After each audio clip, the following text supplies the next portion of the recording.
지난주 우리는 믿음은 변수가 아니라 흔들리지 않는 상수가 되어야 한다라는 말씀을 함께 나누었습니다. 상황이 좋을 때만 믿고 일이 풀릴 때만 감사하거나 또는 기분이 괜찮을 때만 예배하는 것이 아니라 어떠한 상황 가운데 있을지라도 하나님을 향한 믿음은 흔들리지 않는 상수가 되어야 한다라는 말씀을 나누었습니다. 그래서 예배를 드렸다 해서 끝나는 것이 아니라 어떻게 예배를 잘 드릴지, 기도했다, 오늘은 기도 한번 했다 해서 끝나는 것이 아니라 어떻게 기도하는 중에 하나님의 뜻을 발견할 수가 있을지, 어떻게 말씀을 통해서 삶으로 살아갈 수 있을지, 그것을 고민하며 나아가는 저와 여러분의 삶이 되기를 함께 말씀을 나누었습니다. 그렇다면 그러한 삶, 믿음이 상수가 되는 삶은 어떻게 살아갈 수가 있는가에 대한 질문이 우리에게 있어야 합니다.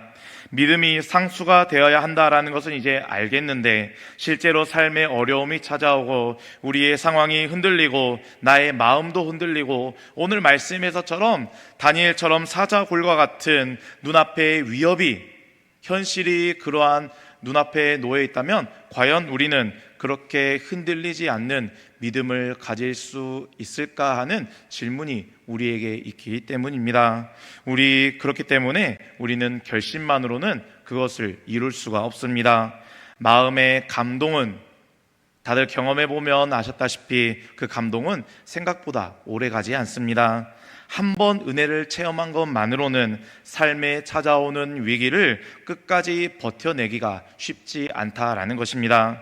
그러면 우리에게 무엇이 필요하겠습니까? 오늘 말씀은 저와 여러분에게 그것을 분명하게 말씀해 주고 있습니다. 믿음이 상수가 되려면 믿음의, 신앙의 습관이 잘 길러져야 한다라는 것입니다. 오늘 말씀에 등장하는 다니엘은 갑자기 대단한 믿음이 생겨서 그 믿음을 발휘한 사람이 아닙니다. 어느 날 갑자기 사자굴에 빠져도 살아날 용기가 샘솟았던 그러한 사람이 아니다라는 것입니다. 다니엘의 그 믿음은 하루아침에 만들어진 것이 아니었다는 것입니다. 그의 믿음은 매일매일의 삶의 자리에서 한 겹 한 겹 쌓여져가는 그러한 믿음이었습니다. 반복된 기도가 쌓여서 그의 신앙이, 그의 기도가 되었다라는 것입니다. 하나님 앞에 엎드리는 그 습관이 그의 믿음을 단단하게 지켜주었다라는 것입니다. 오늘 말씀의 제목은 전에 하던 대로입니다. 다니엘서 6장 10절을 우리 다시 한 번 더 읽어보겠습니다. 다니엘이 이 조서에 왕의 도장이 찍힌 것을 알고도 자기 집에 돌아가서는 윗방에 올라가 예루살렘으로 향한 창문을 열고 하루 3번씩 무릎을 꿇고 기도하며 그의 하나님께 감사하였더라. 아멘. 오늘 말씀은 분명하게 말씀해주고 있습니다. 전에 하던 대로. 다니엘에게 위기가 찾아왔기 때문에 다니엘은 그때부터 기도했던 것이 아니었던 것입니다. 죽음이 두려워서 사자굴에 빠질 그 생명의 위협이 있어서 급하게 기도를 시작했던 것도 아닙니다. 그는 전에 하던 대로 그대로 기도를 했습니다. 평소에 하던 일을, 위기의 순간이 눈앞에 놓여 있을지라도 매일 똑같이 일상에서 쌓아갔던 그 믿음의 습관을 가지고 위기의 순간에서도 그렇게 살아갔다라는 것입니다. 오늘 말씀은 저와 여러분에게 이 말씀을 통해서 두 가지 은혜를 주고 있습니다. 첫 번째로는 믿음의 습관은 우리의 삶에 위기가 찾아올 때 저와 여러분을 지켜준다라는 것입니다. 다니엘서 6장의 상황을 보면 다니엘은 아주 억울한 일을 당하고 있습니다.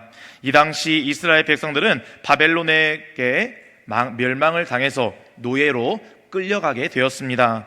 그런데 그 강했던 바벨론 제국이 멸망하게 되고 바사 왕국, 페르시아 왕국이 그 바벨론의 노예들을 이어받게 됐습니다. 바벨론은 이스라엘 백성들을 적대적으로 대했지만 새롭게 들어선 그 페르시아 제국은 그렇지 않았다라는 것입니다. 노예 중에서 영특한 사람들이 있으면 그 출신에 상관없이 관직에 세우는 모습을 찾아볼 수가 있습니다.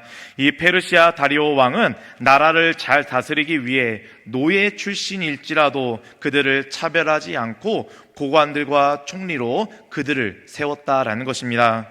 그 중에 다니엘은 다른 사람보다 뛰어난 사람이었습니다. 성경은 그에게 민첩한 영이 있었다라고 말씀을 합니다. 그래서 왕은 다니엘을 온 나라 위에 세우려고 했다라는 말씀을 우리가 함께 보았습니다. 그러자 다른 관리들이 다니엘을 시기하기 시작했습니다. 다른 관리들은 그래서 다니엘에게 흠을 찾으려고 했습니다. 정치적인 실수나 또는 재정적인 비리나 도덕적인 약점이나 또는 업무상의 잘못이 있는지 없는지 다니엘을 샅샅이 조사했다라는 것입니다. 그러나 다니엘은 충성된 사람이었고 아무런 그릇됨과 허물이 발견되지 않았습니다. 그러자 그들은 이렇게 이야기합니다. 이 다니엘은 하나님의 율법에서 근거를 찾지 못하면 우리가 그를 고발할 수 없겠다라고 이야기를 합니다. 그들이 찾은 것은 딱 하나, 다니엘이 하나님을 믿는다는 것, 그것으로 다니엘의 그 약점을 만들고자 했습니다. 그가 하나님을 믿는다는 것, 그래서 그가 하나님께 하루도 빠짐없이 기도하고 그가 하나님 앞에서 살아간다는 것, 그것이 세상이 바라볼 때는 다니엘에게 약점이 되었던 것입니다. 그러나 하나님 앞에서 그 다니엘의 능력은 하나님을 믿는 믿음이었다라는 것입니다. 다니엘을 시기하던 관리들은 다리오 왕에게 찾아가서 한 가지 법을 만들게 합니다. 그 법이 공포된 이후 30일 동안에는 왕 외에, 누구든지 왕 외에 다른 신에게 기도를 하면 그 사람은 사자굴에 던져진다라는 그러한 법이었습니다. 이것은 정확히 다니엘을 겨냥한 법이었던 것입니다. 이 법으로 인해 다니엘은 믿음의 위기가 찾아왔습니다. 다니엘아, 네가 이래도 정말 그 믿음을 지킬 수가 있겠느냐? 이래도 네가 계속 기도할 수 있을 것 같으냐? 네가 하나님을 믿는다는데 그 믿음이 진짜라면, 그 믿음이 상수라면 이 상황 가운데서도 너는 변하지 않을 수 있겠느냐 하는 그 믿음의 시험이 다니엘에게 찾아왔다라는 것입니다. 그런데 놀라운 것은 이 위기에 반응하는 다니엘의 반응입니다. 말씀을 보면 다니엘은 그 조서에 왕의 도장이 찍힌 것을 알고 있었습니다. 몰랐던 것이 아니었다라는 것입니다. 그리고 그것을 어기면 어떠한 위험이 있을지를 몰라서 기도한 것도 아닙니다. 그리고 사자굴이 어떠한 곳인지도 다니엘은 잘 알고 있었습니다. 하지만 그 모든 것을 알고도 다니엘은 집을 향해 갔습니다. 그리고는 윗방에 올라가서 예루살렘으로 향한 그 창문을 활짝 열고 하나님께 무릎을 꿇고 기도하며 나아갔다라는 것입니다. 그 모습을 오늘 말씀은 이렇게 표현하고 있습니다. 전에 하던 대로. 이것이 다니엘의 믿음인 줄로 믿습니다. 사랑하는 여러분, 삶의 위기가 우리의 삶에 찾아올 때 우리의 삶을 지키는 것은 갑자기 생겨나는 용기가 아닙니다. 위기의 날에 우리를 붙들어주는 것은 평소에 쌓아둔 우리의 믿음의 습관인 줄로 믿습니다. 요즘 월드컵이 한창입니다.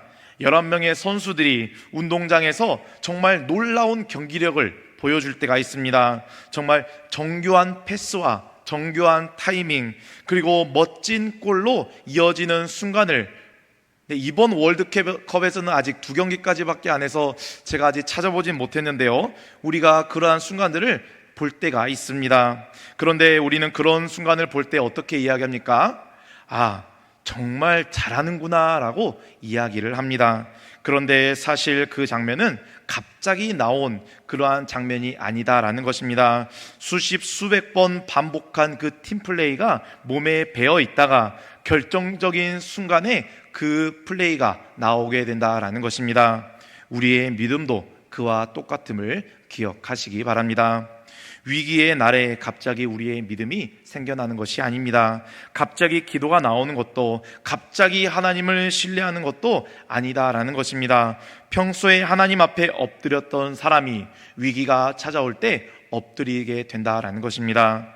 평소에 말씀 앞에 섰던 사람이 위기가 눈앞에 있을지라도 말씀을 붙들게 되는 것이고, 평소에 감사를 하던 사람이 위기의 날에도 감사를 잊지 않고 감사한다라는 것입니다. 다니엘은 사자굴 앞에서 새로운 삶의 모습을 보였던 것이 아닙니다. 그는 저대 하던 일을 그대로 계속했을 뿐입니다. 이것이 믿음의 습관입니다. 우리에게도 마찬가지일 줄로 믿습니다. 성도는 위기가 찾아왔을 때 그때만 하나님을 찾는 것이 아니라 평소에도 하나님을 찾다가 위기의 날에도 똑같이 하나님을 찾는 것입니다. 우리는 정말 하나님께 죄송하지만 기도를 때로는 비상벨처럼 여길 때가 있습니다. 하지만 기도에 대해서 제대로 말하는 이들은, 또한 성경 말씀은 기도는 우리의 영적인 호흡이다라고 말씀을 합니다. 문제가 생길 때만 누르는 버튼이 아니라 매일 하나님 앞에서 숨쉬며 날아가야 할 영적인 호흡이다라는 것입니다. 그런데 우리는 때로는 기도를 비상벨처럼 생각하며 그렇게 살아갈 때가 많이 있습니다. 급할 때만 누르려고 합니다. 아플 때만 참고 앞길이 막힐 때만 하나님께 엎드리려고 한다라는 것입니다. 아무리 내 힘으로 답을 찾으려고 할 때 답이 이제는 더 이상 눈앞에 보이지가 않으니 그때 하나님을 부르게 됩니다. 물론 그렇게 하나님을 찾는 기도도 하나님은 다 들으시는 줄로 믿습니다. 우리가 급해서 부르짖는 기도도 외면하지 않는다라는 것입니다. 고통 속에서 몸부림치며 겨우 터져 나오는 그 신음소리까지 다 들으시는 하나님이십니다. 그러나 하나님은 우리가 평소에 하나님 앞에 머무르기를 원하신다라는 것을 기억하시기를 바랍니다. 믿음은 위기가 찾아올 때 사용하는 도구가 아니라 매일 하나님과 동행하는 삶의 순간임을 기억하시기를 바랍니다. 다니엘은 하루 3번 무릎을 꿇었습니다. 그는 예루살렘을 향한 그 창문을 활짝 열었습니다. 자신의 그 처해져 있는 상황, 포로의 땅 한복판에서도 하나님을 바라보았다라는 것입니다. 그의 마음은 하나님 나라를 향해 있었던 것입니다. 우리의 육신도 이렇게 세상 속에 속해 있습니다. 직장에 있고, 가정에 있고, 또는 학교에 있고, 생업의 현장에 우리의 삶의 순간들이 있습니다. 그래서 때로는 바사 그 페르시아처럼 믿음을 지키기 어려운 삶의 자리가 우리의 삶의 순간에 찾아오게 됩니다. 가족들은 하나님을 믿지 아니하고 주일마다 예배를 드리는 우리의 모습을 이해하지 못할 때가 있습니다. 주말에는 가족들이랑 좀 시간 좀 보내지, 일도 좀 하고 여가 생활도 좀 보내지, 왜 그렇게 신앙생활에 목을 메고 있느냐라고 하는 그러한 주변 사람들이 우리의 삶 가운데 있다라는 것입니다. 그러나 그럴 때 우리의 마음의 그 창문은 어디를 향하고 있는지 오늘 말씀은 묻고 있습니다. 다니엘은 예루살렘을 향해 그 창문을 활짝 열었습니다. 우리의 마음도 하나님을 향해 활짝 여는 그러한 저와 여러분이 되시기를 바랍니다. 하루가 바쁘더라도 우리의 마음 문은 하나님을 향해 활짝 열려 있어야 합니다. 문제가 많이 있더라도 하나님 앞에 무릎을 꿇어야 합니다. 분주한 삶 속에서도 하나님을 바라볼 수 있는 믿음의 습관이 있어야 한다라는 것입니다. 왜냐하면 그 믿음의 습관은 우리의 삶에 위기가 찾아올 때 저와 여러분을 지켜주기 때문입니다. 사랑하는 여러분은 그렇다면 어떤 신앙의 습관을 가지고 살아가고 계십니까? 저와 여러분에게도 전에 하던 대로가 있을 것입니다. 그런데 그 전에 하던 대로가 과연 무엇이냐라는 것입니다. 전에 하던 대로 염려하는 사람은 위기가 찾아오면 똑같이 염려하게 됩니다. 전에 하던 대로 원망하는 사람은 어려움이 찾아오면 하나님을 원망하게 됩니다. 전에 하던 대로 세상 방법을 의지하던 사람은 급한 순간이 찾아오면 세상적인 방법을 찾아 헤매게 된다라는 것입니다. 그러나 전에 하던 대로 기도하던 사람은 위기가 찾아오면 기도하게 됩니다.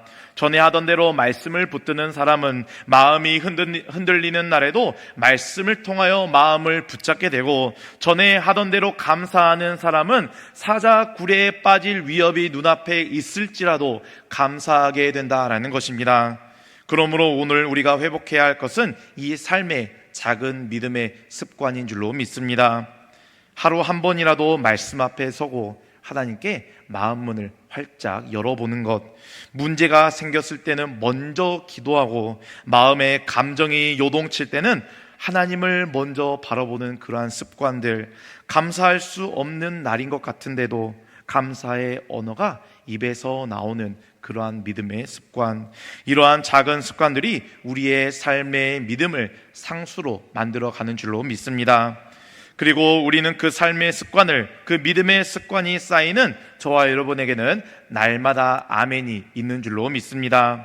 우리는 그 날마다 아멘을 통해 말씀을 바라보며 믿음의 습관을 하루하루 쌓아가고 있습니다.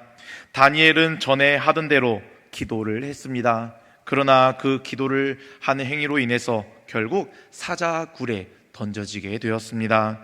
믿음의 습관이 있다고 해서 우리의 삶에 위기가 없어진다라는 것이 아니다라는 것입니다. 기도했다고 해서 사자굴이 없어지지는 않습니다. 하나님을 의지했다고 해서 우리의 삶의 문제가 즉시 해결해지는 것이 아니다라는 것입니다. 다니엘은 기도했지만 사자굴에 던져지게 되었습니다. 이 장면은 우리의 현실적인 믿음의 모습을 바라보게 합니다. 믿음은 그 사자굴을 피하게 해주는 도구가 아니다라는 것입니다. 믿음은 사자굴 속에서도 하나님을 바라보게 하는 은혜인 줄로 믿습니다. 기도는 우리가 원하는 방식대로 우리의 삶의 문제를 없애는 것이 아니라 어떠한 문제가 우리 앞에 있을지라도 하나님이 나와 함께 하신다라는 것을 붙들 수 있는 것이 바로 기도다라는 것입니다. 다리오 왕은 다니엘을 아끼고 다니엘을 사랑했지만 법을 바꿀 수는 없었습니다. 왕은 다니엘을 구하려고 힘썼지만 끝내 구할 수가 없었다라는 것입니다. 이것이 세상의 권세의 한계입니다. 왕은 다니엘을 좋아했지만 아꼈지만 그를 구원할 수가 없었습니다. 세상의 힘은 우리를 어느 정도 도와줄 수는 있지만 근본적으로 구원할 수는 없다는 것입니다. 사람의 호의가 있을 때 우리의 삶에는 감사를 느낄 수는 있지만 그것이 우리의 생명을 책임질 수는 없는 것입니다. 결국 그렇게 다니엘은 사자굴에 던져지게 됩니다. 그날 밤 왕은 아끼던 다니엘이 사자굴에 던져지니 금식하고 잠을 이루지 못하였습니다. 다니엘은 믿을 수 있는 신하였기 때문입니다. 그리고 이튿날 왕은 급히 사자굴로 가서 소리를 칩니다. 살아계시는 하나님의 종 다니엘아, 네가 항상 섬기는 너의 하나님이 사자들에서 너를 능히 구원하셨느냐라고 다니엘이 살아있을까 그곳에 찾아가서 소리를 쳤습니다. 그때 다니엘이 이렇게 대답을 합니다. 우리 22절의 말씀을 다시 한번 읽어보겠습니다. 나의 하나님이 이미 그의 천사를 보내어 사자들의 입을 봉하셨으므로 사자들이 나를 상해하지 못하였사오니 이는 나의 무죄함이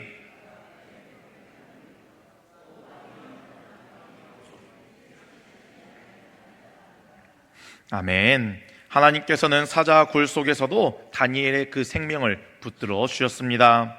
여기에서 중요한 것은 다니엘의 믿음의 결과가 단지 다니엘 개인의 구원으로 끝나지 않았다라는 것입니다. 다리오 왕은 이후에 온 땅에 조서를 내리게 됩니다. 그 조서의 내용은 26절과 27절에 있는데요, 우리 26절과 27절도 다시 한번 읽어보겠습니다. 내가 이제 조서를 내리노라. 내 나라 관할 아래에 있는 사람들은 다 다니엘의 하나님 앞에서 떨며 두려워할지니 그는 살아계시는 하나님이시요 영원히 변하지 않으실 이시며 그의 나라는 멸망하지 아니할 것이요 그의 권세는 무궁할 것이며 그는 구원도 하시며 건져내기도 하시며 하늘에 서든지 땅에 서든지 이적과 기사를 행하시는 이로써 다니엘을 구원하여 사자의 입에서 벗어나게 하셨음이라 하였더라. 아멘. 다니엘의 그 한 사람의 믿음의 습관이 결국 온 페르시아 땅에 하나님의 영광을 드러나게 하였습니다. 사랑하는 여러분, 이것이 하나님이 일하시는 방식입니다. 하나님은 우리의 믿음의 습관을 통해 우리의 삶만을 지키는 것이 아니라 우리와 저와 여러분과 우리 사랑하는 이들과 주변 사람들에게 하나님이 살아계심을 보여주신다라는 것을 기억하시기를 바랍니다. 지난주 우리는 믿음이 상수가 되어야 한다라는 말씀을 나누었습니다. 오늘 말씀은 그 믿음이 어떻게 상수가 될 수 있는지를 보여주고 있습니다. 믿음은 습관이 될 때 상수가 될 수가 있습니다. 하루를 시작할 때 하나님께 우리의 삶을 맡기는 모습을 통해 문제 앞에서 먼저 기도하고 감사할 수 없는 상황 가운데서도 감사할 수 있는 그 고백의 모습을 통해서, 그리고 날마다 아멘을 가지고 말씀을 붙들며 살아가는 저와 여러분의 그 삶의 습관을 통해서 믿음의 습관이 길러지게 되는 것입니다. 그리고 그 믿음의 습관은 저와 여러분을 지켜주고 있습니다. 그리고 그 삶을 통해서 하나님께서는 영광 받으실 줄로 믿습니다. 말씀을 마무리하며 한 목사님을 소개해 드리려고 합니다. 우리 한국교회의 역사를 보면 이 다니엘과 같은 믿음을 가진 믿음의 선배가 있습니다. 그분은 바로 주기철 목사님입니다. 일제강점기에 일본은 조선 교회를 향해서 신사 참배를 일본 천황에게 절할 것을 강요했습니다. 많은 사람들은 그 강요에 못 이겨 이것은 종교가 아니라 그저 국가적인 의식일 뿐이라고, 마음만으로 하나님만 믿으면 되지 않느냐고, 지금은 어쩔 수 없을 때 아니냐라고 이야기를 하며 그 신사 참배를 어쩔 수 없이 행했던 믿음의 선배들도 있습니다. 그러나 주기철 목사님은 하나님 외에는 다른 것에 절을 할 수가 없었습니다. 왜 그렇습니까? 그때 갑자기 마음속에 애국심이 솟아났거나 그 순간 커다란 결심이 생겨난 것이 아니라 주기철 목사님은 평소에 하나님께만 무릎을 꿇었던 그런 목사님이셨기 때문입니다. 평소에 말씀 앞에 서던 목사님이셨고 평소에 십자가를 바라보며 주님을 바라보던 그러한 목사님이셨기 때문입니다. 그러니 신사참배의 압박이 눈앞에 있을지라도 목사님은 그저 하나님께만 예배하고 하나님께만 무릎을 꿇는 모습을 보여주었습니다. 그래서 주기철 목사님은 일제강점기 그 일본에 끌려가 모진 고난을 다 겪으셨다라는 것입니다. 그래도 그 모진 고난과 역경을 다 버티시고 난 이후에 산정현 교회 강단에 목사님은 다시 서셨습니다. 그때 전한 설교가 나의 오종목의 기원이라는 설교입니다. 그 설교를 통해서 주기철 목사님은 편하게 살게 해달라고 기도하지 않으셨습니다. 고난을 피하게 해달라고 기도하지 않으셨습니다. 오히려 죽음의 권세를 이기게 해달라고, 오래 계속되는 그 고난을 견딜 수 있게 해달라고 기도하셨습니다. 그리고 자신에게 있는 그 노모와 사랑하는 처자와 또 사랑하는 교우들을 다 주님께 맡기고 자신은 의에 살고 의에 죽게 해달라고 기도하셨습니다. 그리고 마지막으로 자신의 영혼을 주님께 부탁한다라고 기도하셨습니다. 사랑하는 여러분, 이것이 믿음의 습관입니다. 믿음이 상수가 되는 삶이다라는 것입니다. 오늘 우리의 삶에도 사자굴과 같은 위기의 순간이 찾아올 때가 있습니다.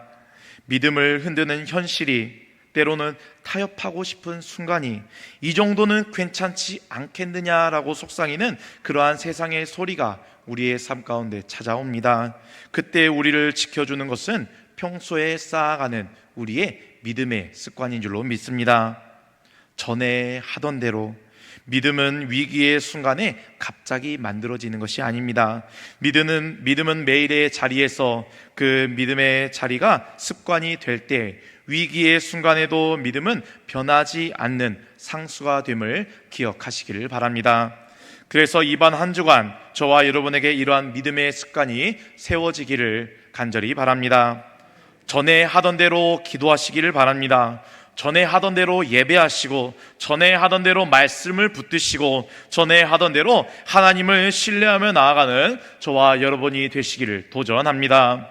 그래서 우리의 믿음이 상황 가운데 흔들리는 변수가 아니라 어떠한 사자굴 앞에서 있을지라도 하나님을 바라보며 하나님만을 의지하며 하나님을 의지하는 그러한 믿음이 상수가 되는 저와 여러분의 삶이 되시기를 주님의 이름으로 축원합니다.